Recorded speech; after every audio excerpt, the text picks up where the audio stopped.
Hello दोस्तों, स्वागत है सभी का ITI एग्जाम के यूट्यूब चैनल पर। सबसे सबसे आपको पता है आज की जो हमारी क्लास होने वाले है इलेक्ट्रिशियन थ्योरी की होने वाली है ITI फर्स्ट ईयर वालों के लिए। ठीक है, कुछ महत्वपूर्ण क्वेश्चन करने वाले हैं आज की क्लास में जो आपके एग्जाम में आने के चांस रहते हैं। ठीक है, इंपॉर्टेंट क्लास होगी, अपने दोस्तों में शेयर कर देना। अगर आपका दोस्त भी इलेक्ट्रिशियन से हो तो उसको शेयर कर देना ITI कर रहा हो, ताकि उसको भी इस क्लास का बेनिफिट मिल पाए दोस्तों। ठीक, तो चलिए क्लास को स्टार्ट करते हैं बिना देरी के। पहला क्वेश्चन मैं आप लोगों के सामने लेकर रहा हूँ। देखिए, ये 2016 का पूछा गया सवाल है, फरवरी 2016 NCVT की तरफ से। ठीक है, ये क्वेश्चन का आपको जवाब देना है। अब मैं बताता हूँ क्वेश्चन क्या है। बिजली कट जाने के बाद किस प्रकार के रिले अपने संपर्कों को स्थिति में रखता है। जो मतलब उसको क्या क्वेश्चन में कहना है, दोबारा से रिपीट कर देता हूँ कि बिजली कट जाने के बाद किस प्रकार के रिले अपने संपर्क को स्थिति में रखने के लिए क्या करता है, ये पूछ रहा है इससे।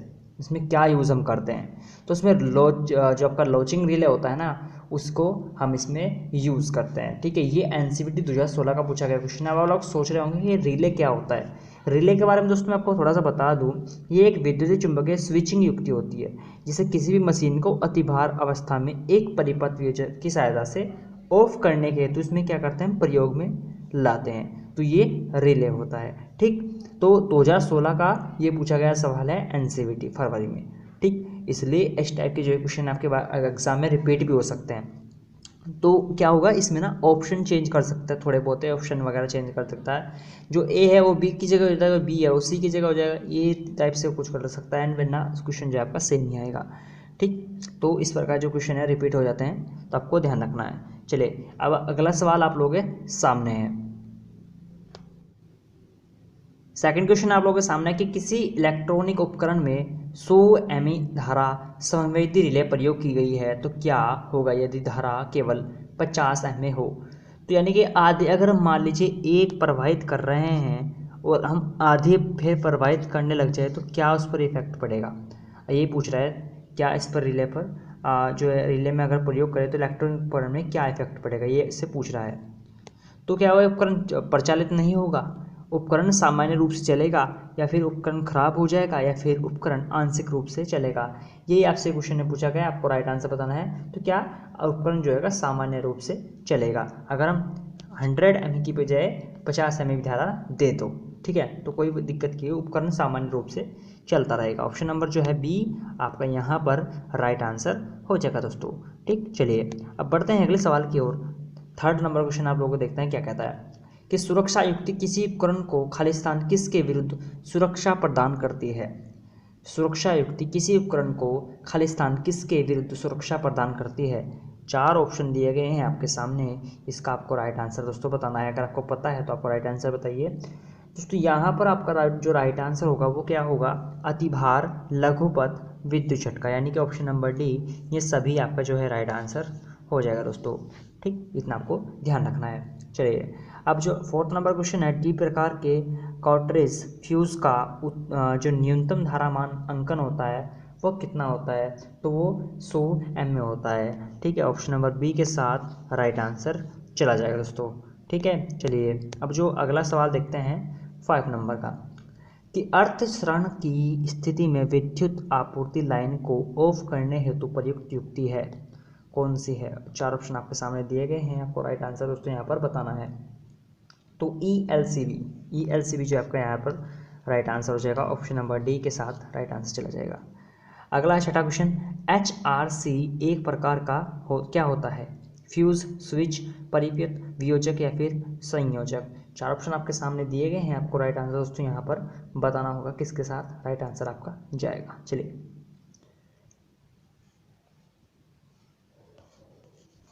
ऑप्शन ए के साथ जो है आपका राइट आंसर चला जाएगा दोस्तों। ठीक, चलिए अब अगला सवाल देखते हैं। अगला सवाल जो है क्या कहता है, अगला जो सारा सवाल है 7वें नंबर का, MCB की स्वचालित ऑफ प्रक्रिया किसके द्वारा संपन्न होती है। चार ऑप्शन आपके सामने दिए गए हैं, आपको राइट आंसर दोस्तों बताना है। क्या होगा आपका राइट आंसर 7वें क्वेश्चन का। तो यहाँ पर ऑप्शन नंबर ए रिले जो है आपका यहाँ पर राइट आंसर हो जाएगा दोस्तों। ठीक है, रिले। चलिए अब 8 का देखते हैं कि रिले का मुख्य कार्य पूछ रहा है, रिले का क्या कार्य होता है ये इससे पूछ रहा है।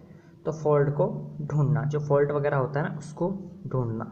ऑप्शन नंबर बी, ये जो होता है रिले का काम होता है फॉल्ट को ढूंढना। चलिए अगला देखते हैं 9th नंबर क्वेश्चन क्या कहता है कि विद्युत पावर सिस्टम में प्रयुक्त रिले अधिकतर खालिस्तान होती है। तापीय relay, electromagnetic relay, electronic relay या फिर डी उपरोक्त में से कोई नहीं। 4 ऑप्शन आपके सामने दिए गए हैं, आपको राइट आंसर दोस्तों यहाँ पर बताना है किसके साथ जाएगा। तो यहाँ पर ऑप्शन नंबर बी आपका सही राइट आंसर हो जाएगा। Option number B right answer आपका यहाँ पर हो जाएगा।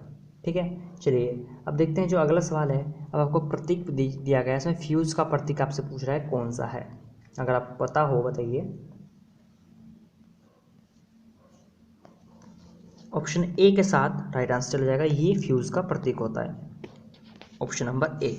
ठीक है, चलिए बढ़ते हैं अब अगले सवाल की ओर। अगला जो सवाल है वो देखते हैं क्या कहता है कि फ्यूज़ तार में होना चाहिए क्या। फ्यूज़ तार में क्या होना चाहिए आपसे को बताना है। तो इसमें क्या होना चाहिए, उच्च विशिष्ट प्रतिरोध और निम्न गलन बिंदु, यानी कि ऑप्शन नंबर आपका यहाँ पर डी, हाँ डी ऑप्शन, उच्च विशिष्ट प्रतिरोध और निम्न गलन बिंदु। ठीक है, यही आपका जो है राइट आंसर होना चाहिए, हाँ यही होगा। ठीक है, एक बार इसमें राइट आंसर आप देख लीजिएगा, थोड़ा डाउट भी हो सकता है। उच्च विशिष्ट प्रतिरोध और निम्न गलन बिंदु, ठीक है, इनमें से हाँ यही हो सकता है, तो एक बार चेक कर लेना। 12 ऑप्शन देखते हैं। रिले की ऑपरेटिंग कुंडली को सप्लाई किसके द्वारा दी जाती है। रिले की ऑपरेटिंग कुंडली को सप्लाई किसके द्वारा दी जाती है, ये भी अच्छा क्वेश्चन है। चलिए राइट आंसर बताइए दोस्तों जल्दी जल्दी मुझे।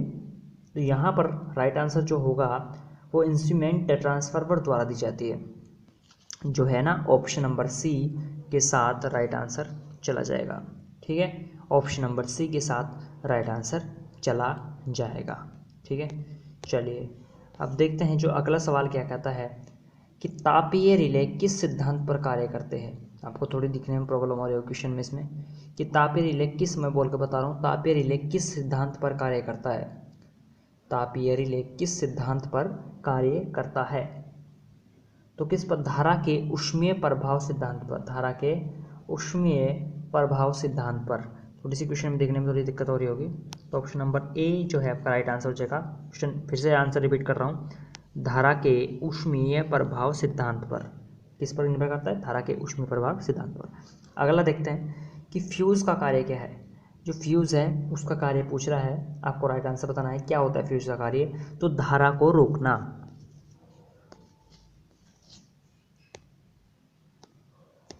Option number B. ठीक है, चलिए धारा को रोकना। अगला देखते हैं कि किसी मोटर के लिए अतिभार धारा सुरक्षा से प्रदान की जाती है। किसी मोटर के लिए अतिभार धारा सुरक्षा किसके लिए प्रदान की जाती है। कॉर्टेज, किटकैट, फ्यूज, अतिभार धारा रिले या फिर ये सभी। 4 ऑप्शन आपके सामने दिए गए हैं, आपको राइट आंसर बताना है। दोस्तों यहाँ पर राइट आंसर क्या होगा, अतिभार धारा रिले, ऑप्शन नंबर सी के साथ राइट आंसर चला जाएगा। ठीक है, ऑप्शन नंबर सी। चलिए अब देखते हैं 16 क्वेश्चन क्या कहता है। 16 से सवाल है कि एमसीबी के कंडक्टर के आकार का मान होता है कितना। एमसीबी के जो कंडक्टर होता है उसके आकार का मान कितना होता है। 40 वर्ग मिलीमीटर, 35 वर्ग मिलीमीटर, 50 वर्ग मिलीमीटर या फिर 56 वर्ग मिलीमीटर। चलिए तो वो कितना होता है दोस्तों, 35 वर्ग मिलीमीटर। ऑप्शन नंबर जो है आपका यहाँ पर बी के साथ राइट आंसर चला जाएगा। ठीक है, ऑप्शन नंबर बी। चलिए अब बढ़ते हैं आपके अगले सवाल की ओर। अगला सवाल आप लोगों के जो है सामने है कि सॉलिड स्टेट रिले के परिचालन तापमान का ह्रास होता है कितना होता है। तो दोस्तों 40 डिग्री सेल्सियस से 100 डिग्री सेल्सियस तक। ऑप्शन नंबर जो है आपका यहाँ पर ए राइट आंसर हो जाएगा। Option number A 40 degree Celsius से 100 डिग्री सेल्सियस तक। अगला देखते हैं 18वां क्वेश्चन कि मोटर परिपथ में फ्यूज़ लगाने का क्या उद्देश्य है। मोटर परिपथ में फ्यूज़ लगाने का क्या उद्देश्य है। 4 ऑप्शन आपके सामने दिए गए हैं, मुझे राइट आंसर बताना है आपको। तो यहाँ पर लघु परिपथ सुरक्षा, option number B.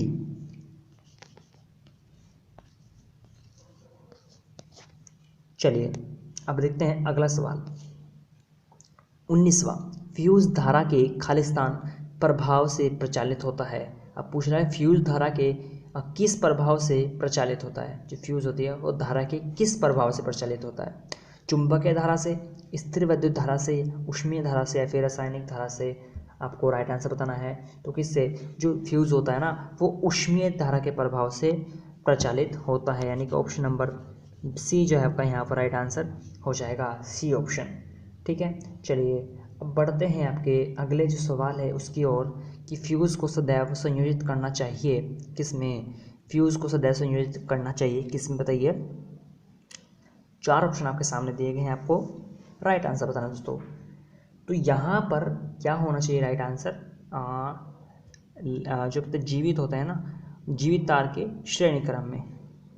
Option number C के साथ राइट आंसर चला जाएगा, जीवित तार के श्रेणी क्रम में। ऑप्शन नंबर सी के साथ जो है आपका राइट आंसर हो जाएगा। बढ़ते हैं अगले सवाल की ओर। अब 3 क्वेश्चन आप लोगों के सामने एक साथ आ चुके हैं, 21, 22 और 23। जल्दी जल्दी क्वेश्चन को पढ़िए और मुझे राइट आंसर बताइए। 3 पोल मिनिएचर सर्किट ब्रेकर जो ब्रेकर का उपयोग होता है, 3 पोल मिनिएचर सर्किट ब्रेकर का उपयोग होता है किसमें? उद्योगों में, दुकानों में, छोटे आवासों में या फिर डी ऑप्शन?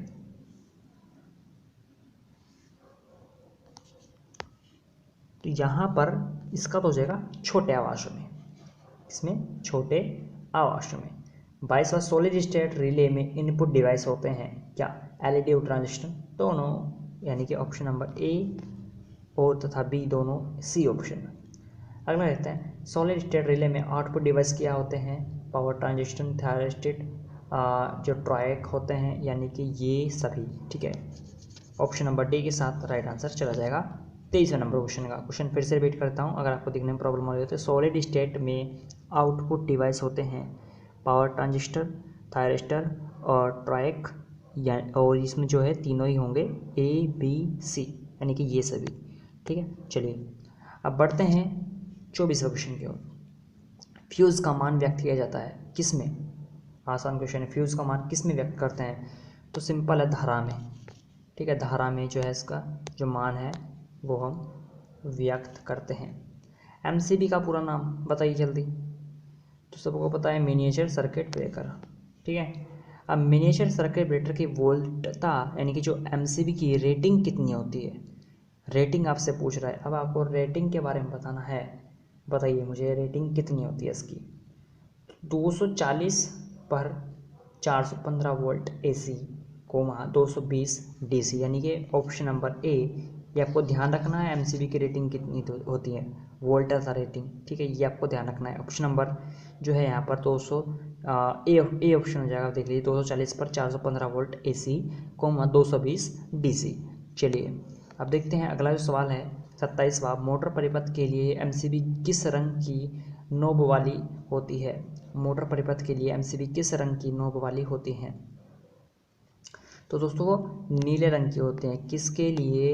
नीले रंग की। और जबकि घर में होती है, जो आपके घरेलू में होती है, वह कैसी होती है आपको पता है कैसी होती है?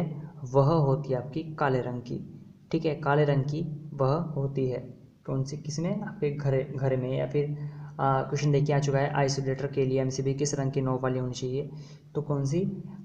ये तो होगी आइसोलेटर, यानी कि जो बड़े बड़े उसमें होते हैं ना, काम वगैरह होते हैं कहीं भी, बड़े जो लोड वगैरह ज़्यादा पड़ता है तो वहाँ पर भी हो सकती है ये लाल रंग की। और जबकि घरों में होती है वह कैसी होती है? काले रंग की। ठीक है, तो ये 28 का क्या हो जाएगा? ऑप्शन नंबर डी ऑप्शन जो है आपका राइट आंसर यहाँ पर हो जाएगा। ठीक है, डी ऑप्शन आपका राइट आंसर हो जाएगा। चलिए अगला देखते हैं, आपको चित्र दिया गया है फ्यूज़। अब आपको फ्यूज़ का नाम बताना है कि क्या है। इस फ्यूज़ का आपको नाम बताना है क्या है। तो ये कौन सा प्लग टाइप फ्यूज़ है? किस टाइप का है? प्लग टाइप फ्यूज़ है ये। ठीक है, चलिए ऑप्शन नंबर ए के साथ राइट आंसर चला जाएगा। चलिए बढ़ते हैं अगले सवाल की ओर कि HRC फ्यूज़ की ब्रेकिंग क्षमता को बढ़ाने के लिए 2 या 2 से अधिक फ्यूज़ अवयव किस क्रम में लगाए जाते हैं? समांतर में, श्रेणी में या फिर दोनों में? तो किस में? समानांतर में। ऑप्शन नंबर जो है आपका यहाँ पर ए राइट आंसर हो जाएगा, ए ऑप्शन। ठीक है, चलिए अब बढ़ते हैं अगले सवाल की ओर। अगला है, फ्यूज़ अवयव में प्रयुक्त पदार्थ है। फ्यूज़ अवयव में प्रयुक्त पदार्थ है? आपको राइट आंसर बताना है। तो टिन, जिंक, सीसा तीनों होते हैं।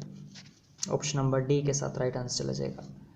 ठीक है, चलिए अब जो अगला सवाल देखते हैं कि जी सीरीज़ प्रकार की एमसीबी प्रयुक्त होती है। जी सीरीज़ की जो एमसीबी होती है वो प्रयुक्त होती है कहाँ पर, आपसे पूछ रहा है राइट आंसर। तो किस में? एयर कंडीशनर के लिए। ऑप्शन जो है यहाँ पर ए ऑप्शन राइट आंसर हो जाएगा।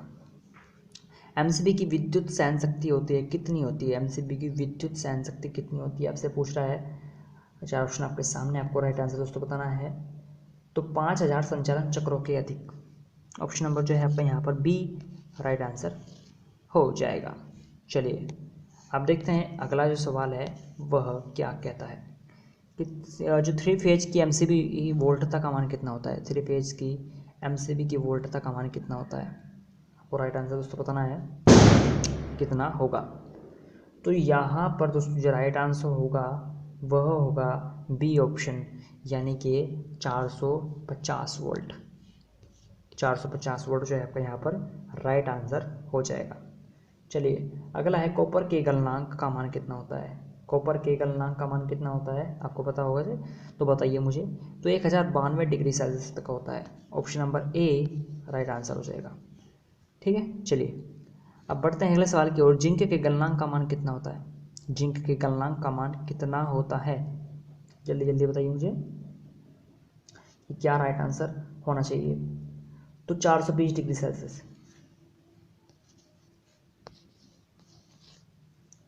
ऑप्शन नंबर डी जो आपका राइट आंसर यहाँ पर हो जाएगा दोस्तों। ठीक है, चलिए अब अगला जो सवाल है वो देख लेते हैं क्या कहता है कि 3 फेज के एमसीबी, तो मेरा क्वेश्चन हो चुका है। ठीक है, ये यहाँ पर एमसीबी विभाग पूछ रहा है। यहाँ से एमसीबी विभाग मैंने बताया सभी होते हैं। ट्रिप लेवर भी होता है, मुख्य स्प्रिंग, आर्क, ये सभी होते हैं। अब आपको क्या दिया गया है, क्वेश्चन है कि एकल फेज एसी परिपथ के लिए एमसीबी के पोलों की संख्या कितनी होती है? आपसे पूछ रहा है राइट आंसर क्या होगा। एकल फेज परिपथ के लिए एमसीबी के पोलों की संख्या कितनी होती है? तो यहाँ पर बी ऑप्शन काम आएगा। Option number B 2। कितनी होती है? 2 होती हैं। अब आपको प्रतीक दिया गया है, प्रतीक स्विच का। अब आपको बताना है किस प्रकार का स्विच है। अब ये क्वेश्चन 2016 में पूछा गया है। एनसीवीटी 2016 का पूछा गया सवाल है, फरवरी एनसीवीटी 2016 का।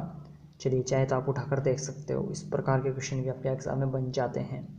अब इसमें भैया ऑप्शन तो आपको दिया गया नहीं है। आपको अगर पता हो तो मुझे बताइए, नहीं तो फिर मैं आपको बताऊंगा कि क्या राइट आंसर होगा। तो इंटरमीडिएट स्विच इसको बोलते हैं दोस्तों। क्या बोलते हैं? Intermediate switch. आप नोट कर सकते हो कहीं भी, इंटरमीडिएट स्विच इसको हम बोलते हैं। ठीक है, चलिए अब बढ़ते हैं आपके अगले सवाल की ओर। अगला जो सवाल है वह देखते हैं कि HRC फ्यूज़ के फ्यूजिंग कारक क्या है? HRC फ्यूज़ के फ्यूजिंग कारक क्या है? ये भी एनसीवीटी फरवरी 2016 का पूछा गया सवाल है। अब आपको जो राइट आंसर कितना होगा यहाँ पर, ऑप्शन नंबर डी 1.1। ठीक है, 1.1 option number D right answer हो जाएगा। ठीक है दोस्तों, चलिए दोस्तों ये थे आज के क्वेश्चन के जो क्लास में मैंने क्वेश्चन करवाए। ठीक, तो इम्पोर्टेंट क्वेश्चन थे, एग्जाम में बन जाते हैं। और क्लास अच्छी लगी तो लाइक कर देना दोस्तों, शेयर कर देना दोस्तों में। और चैनल पर नए तो प्लीज़ चैनल को सब्सक्राइब करके बेल आइकन को प्रेस कर लेना। इससे क्या होगा कि आपको जब भी मैं कोई नई क्लास लाऊंगा तो सबसे पहले नोटिफिकेशन आपके मोबाइल पर जाएगा। ठीक है, तो मिलते हैं दोस्तों अगली क्लास में। आज के लिए इतना ही, धन्यवाद।